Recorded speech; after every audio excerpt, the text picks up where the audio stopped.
Chapter 16. The Creative Forces in Man. When the creative energies are daily transmuted and turned into muscle, brain, and mind, a virtuous life can be lived without inconvenience. Besides, the body will be healthier, the personality stronger, and the mind more brilliant. Hold yourself constantly in a positive, masterful attitude, and fill that attitude with kindness. The result will be that remarkable something that people will call personal magnetism.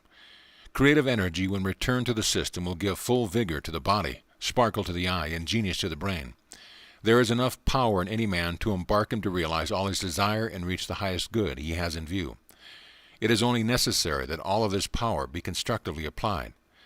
The human system may be well termed a living dynamo, as the amount of energy, especially creative energy, generated in the mind and personality of man is simply enormous.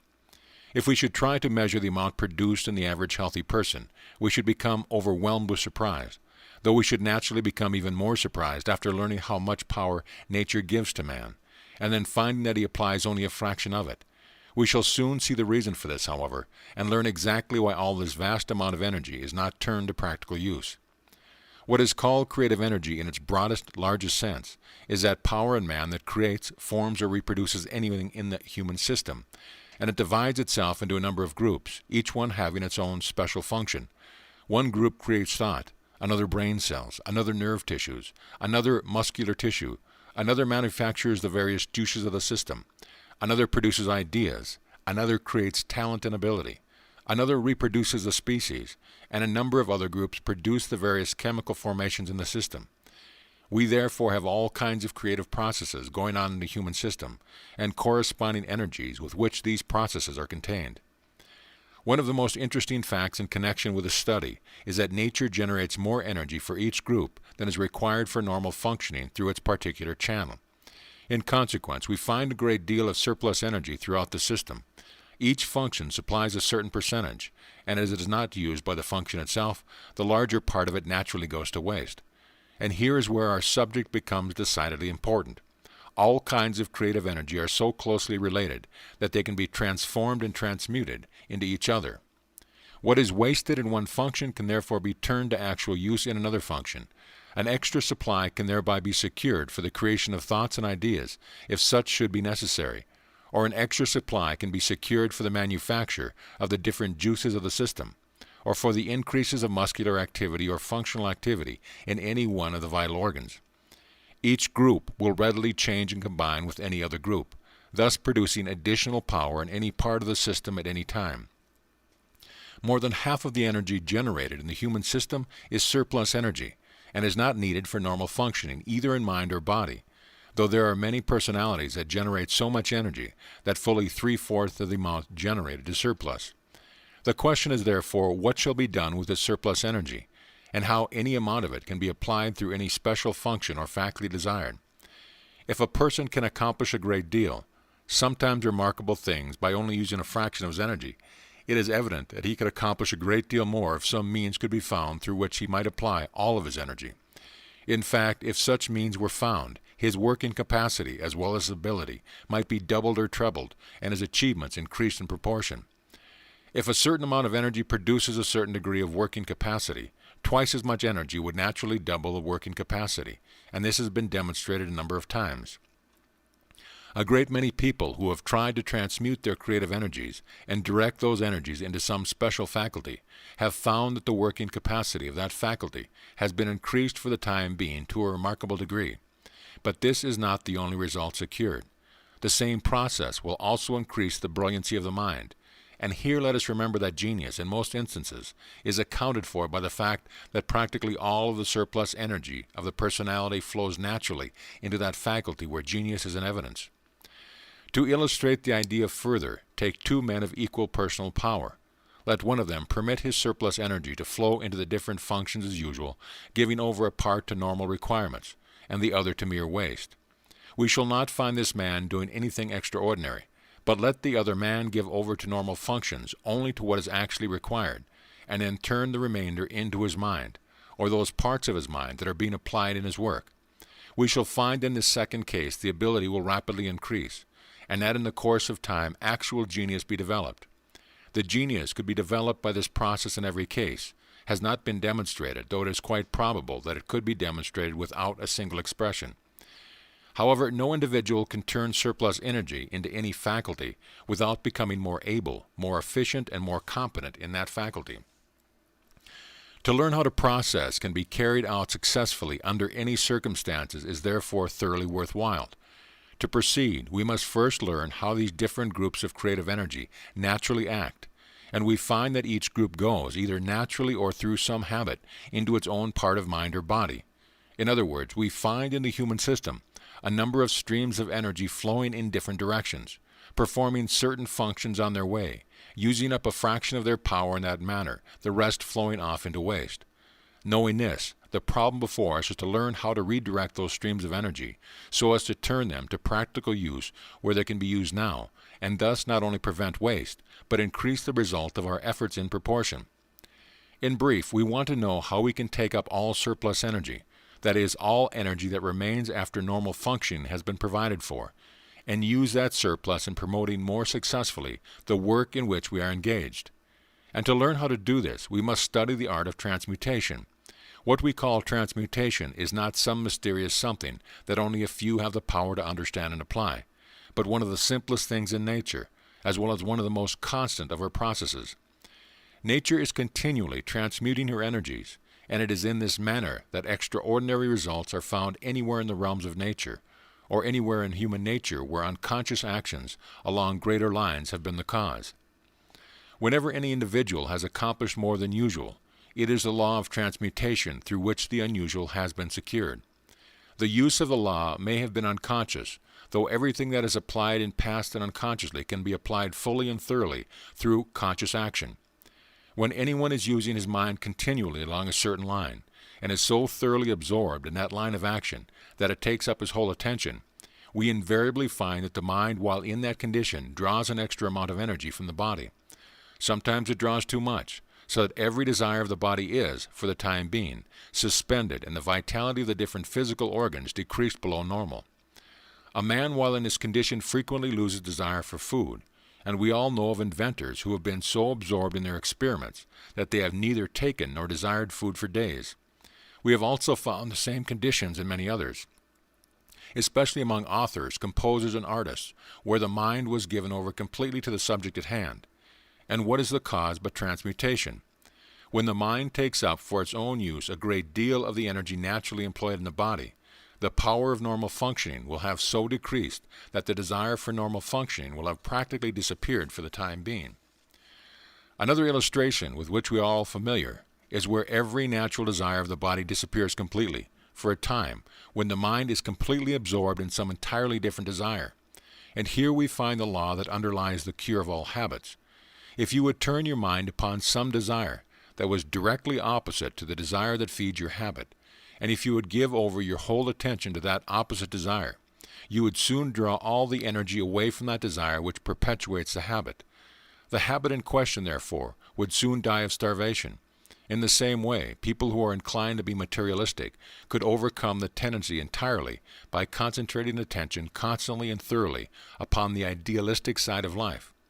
In this case, those forces of the system that are perpetuating materialistic conditions would be transmuted into finer energies, and would thereby proceed to build up idealistic or more refined conditions of mind, body, and personality.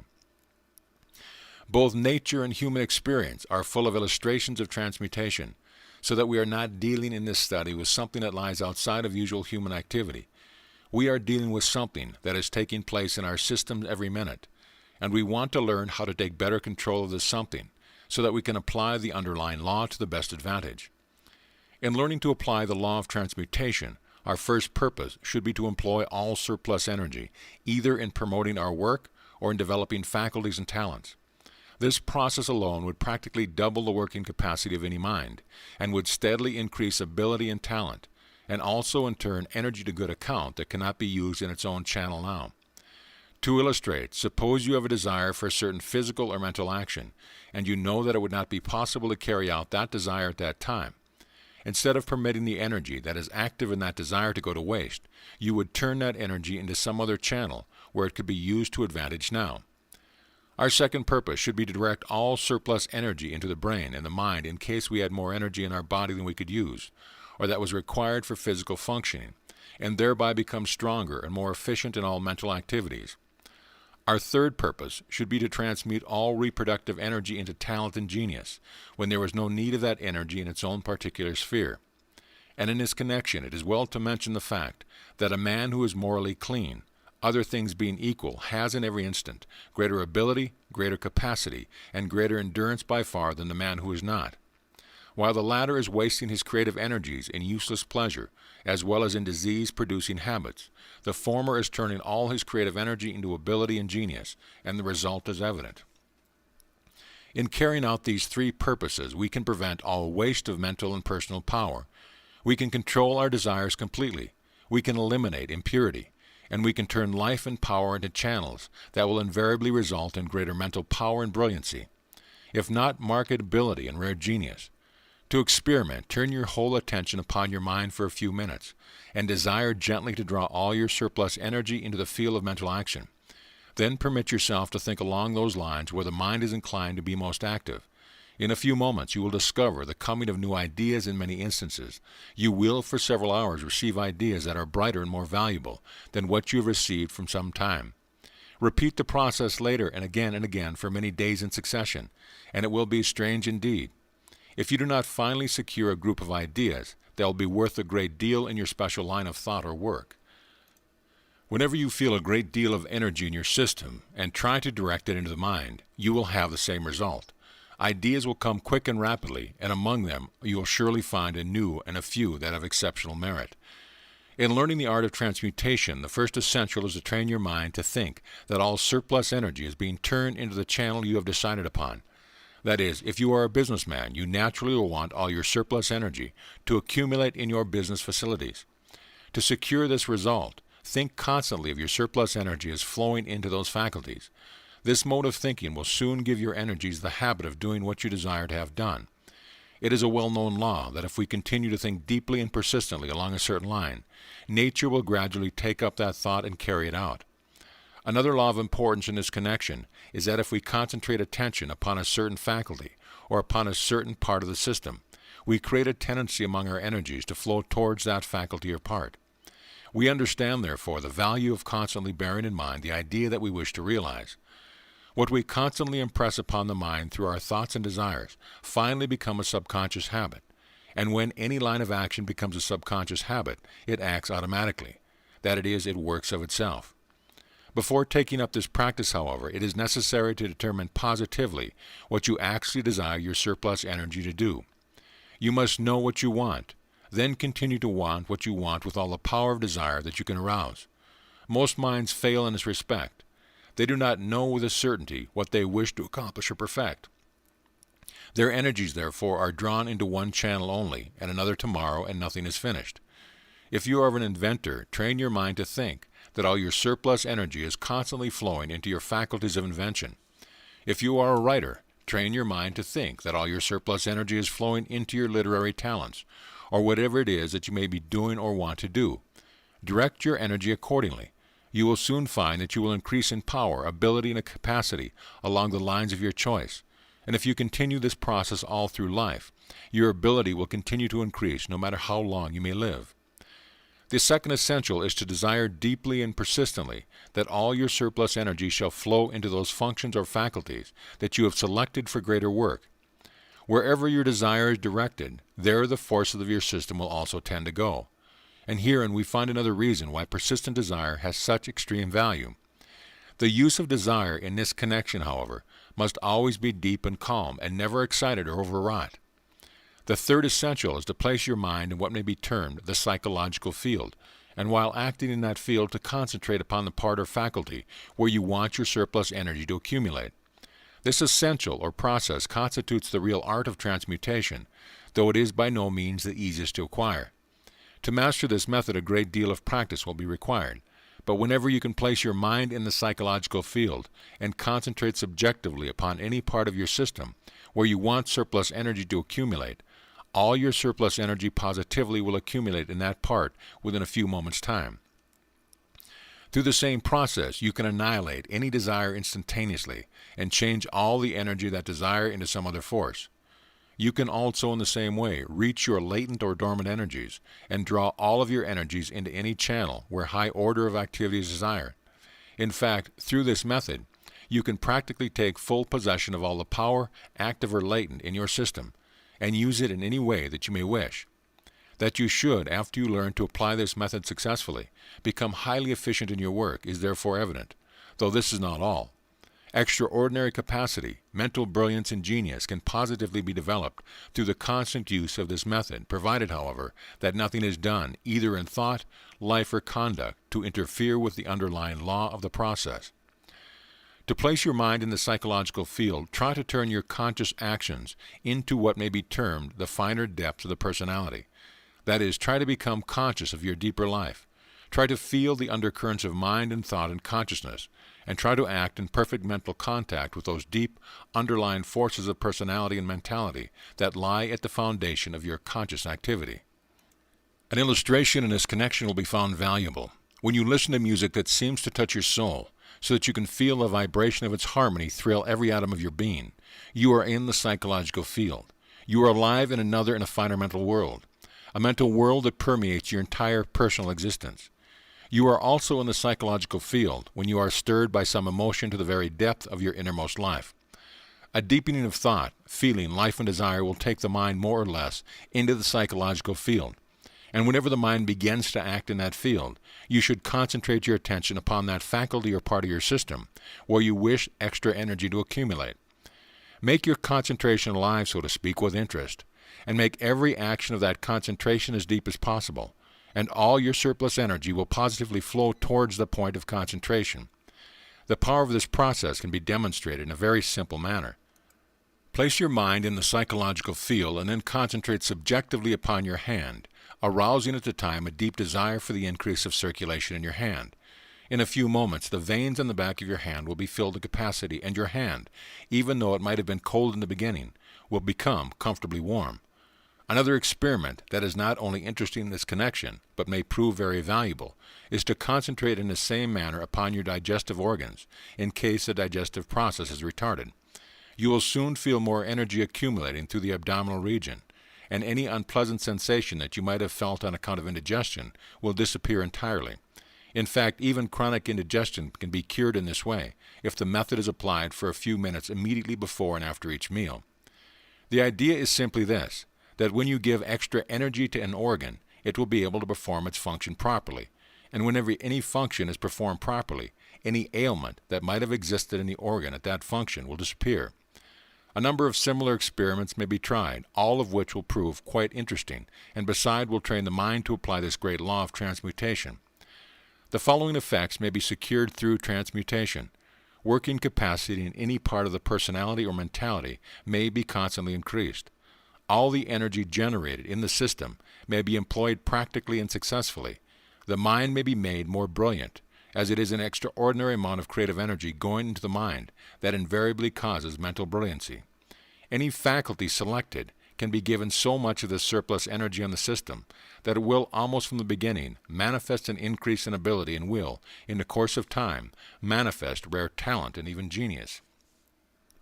Moral purity may become second nature, as all the energy that was previously squandered in impure thought, impure desire, or impure action can be transmuted readily and applied in the building of a more vigorous personality and a more brilliant mind. A better control of all the forces of the personality may be obtained, and that mysterious something called personal magnetism may be acquired to a remarkable degree. The attainment or accumulation of personal magnetism is something that we all desire, and the reason why is evident. What is called personal magnetism is the result of an extra amount of creative energy stored up in the personality and caused to circulate harmoniously throughout the personality. And the effect of this power is very marked. People who possess it are invariably more attractive, regardless of shape and form, and they are invariably more successful, no matter what their work may be. Hundreds of illustrations can be mentioned proving conclusively the extreme value of personal magnetism, though we are all so familiar with the fact that we do not require proof in the matter. What we want to know is what this power really is, how it may be produced, and why those who possess it have such a great advantage over those who do not. To illustrate, we may take two women who look alike in every respect, who have the same character and the same mentality, and who are equals in every respect but one. and that is that one has personal magnetism while the other does not. But we need not be told of the fact. The woman who does not possess this power cannot be compared in any way with the woman who does possess it. The woman who does possess this power is far more attractive, far more brilliant, and seems to possess qualities of far greater worth. And the reason is that personal magnetism tends to heighten the effect of everything that you are, or that you may do. If we should compare two businessmen of equal ability and power, this one having personal magnetism and the other one not, we should find similar results. The one having this power would be far more successful, regardless of the fact that his ability and power in other respects were the same as his associates. Even men of ordinary ability succeed remarkably when they have personal magnetism, and we all know of women who are as plain as nature could make them, and yet being in possession of personal magnetism, are counted among the most attractive to be found anywhere. The most ordinary human form becomes a thing of beauty if made alive with this mysterious power, and a personality that had no attraction whatever will fascinate everybody to a marked degree if charged with this power. We all know this to be true. We are therefore deeply interested to know how this power might be secured. In the first place, we must remember that personal magnetism does not exercise its power by controlling or influencing other minds, as many has supposed. The fact is, if you try to influence others, you will lose this power, and lose it completely no matter how strong it may be at the present time. The secret of personal magnetism simply lies in the fact that it tends to bring out into expression the best that is in you, and tends to heighten the effect of every expression, or in other words, it causes every expression to act in the best advantage, though we find this power exercised in its peculiar effect not only in personality and in the mentality of the individual, but also in his work. When a musician has this power, his music charms to a far greater degree than if he does not possess it. There is something not only in the singing voice, but also in the speaking voice that indicates the absence or presence of this power. What is no one can exactly describe, but we know it is there, and it adds immeasurably to the quality of what is expressed through the voice. In the field of literature, we find the action of this power to be very marked. A writer who does not possess this mysterious force may write well, but there is something lacking in what he has written. On the other hand, if he has this power, he gives not only added charm to what he has written, but his ideas invariably appear to be more brilliant. In fact, there seems to be a power in everything he writes that is not ordinarily found on a printed page. On the stage, this power is one of the principal factors, and we frequently find that the only difference between the good actor and the poor one is the possession of a high degree of personal magnetism. No matter how well an actor may act, if he lacks in this power, he cannot succeed on the stage. When we go into the social world, we find the same fact. Those who possess this power are invariably the favorites, even though they may be lacking in many other qualities. In the business world, we find in every case that a man who is lacking in personal magnetism is at a disadvantage, while the one who has an abundance of this power will have no difficulty, other things being equal, in working himself to the fore. In a deeper study of this force, we find that it affects every movement of the body, every action of the mind, and every feeling or expression that mind and personality may produce. That is, it seems to give something additional to every action or movement, and makes everything about the individual more attractive.